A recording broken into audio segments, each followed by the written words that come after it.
നമുക്ക് റാഗിപ്പൊടി കൊണ്ട് ഒരു അലുവ ഉണ്ടാക്കാമേ. അതിന് ഞാൻ 2.5 കപ്പ് റാഗിപ്പൊടി എടുക്കുന്നു.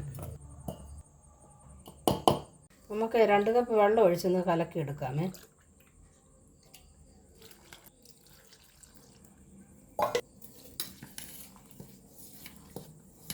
ഇത് ചൊവ്വ നമുക്ക് കലക്കി എടുത്തൊന്ന് അരിക്കണം കേട്ടോ.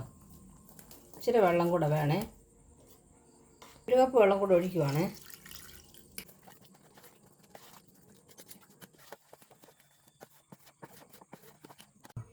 നമുക്കിതൊന്ന് അരിച്ചെടുക്കാമേ.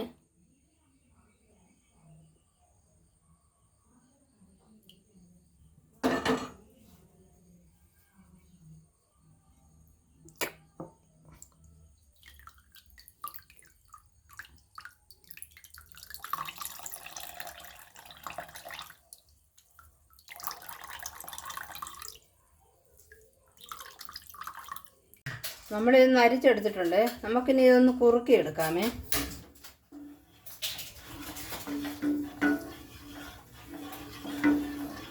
നമുക്ക് 1 സ്പൂൺ നെയ്യ് ഒഴിച്ച് കൊടുക്കാമേ. നമുക്ക് ശർക്കര ഒന്ന് പാനിയാക്കി എടുക്കാമേ. അതിന് 1/2 ഗ്ലാസ് വെള്ളം ഞാൻ ഒഴിച്ചിട്ടുണ്ട്. 200 ഗ്രാം ശർക്കര കൊണ്ട് എടുത്ത് നമുക്കത് പാനിയാക്കി എടുക്കാം. ശർക്കര പാനി ഒന്ന് ഒഴിച്ച് കൊടുക്കാമേ.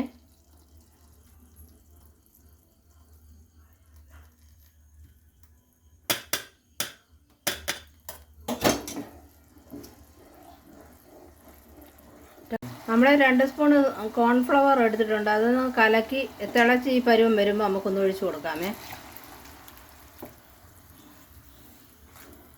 നമുക്ക് 1 സ്പൂൺ നെയ്യ് കൂടെ ആഡ് ചെയ്യാമേ.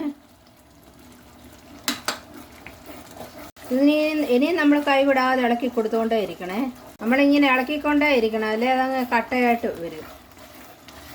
നമുക്കിങ്ങനെ ഇച്ചിരി ഏലക്കാപ്പൊടി ഇടാമേ.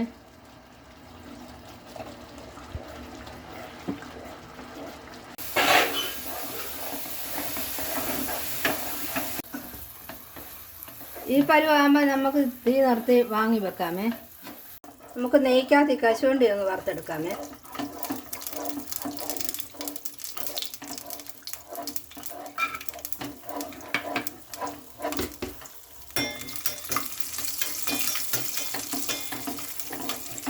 ഈ പ്ലേറ്റിനകത്ത് നെയ്യ് പുരട്ടി വെച്ചിട്ടുണ്ട്. നമുക്ക് അതിനകത്തോട്ടൊന്ന് കോരി വെക്കാമേ. നമ്മൾ കശുവണ്ടി ഇതിനകത്ത് നിരത്തി പ്ലേറ്റിനകത്ത് കോരി ഒഴിക്കാം. നമുക്ക്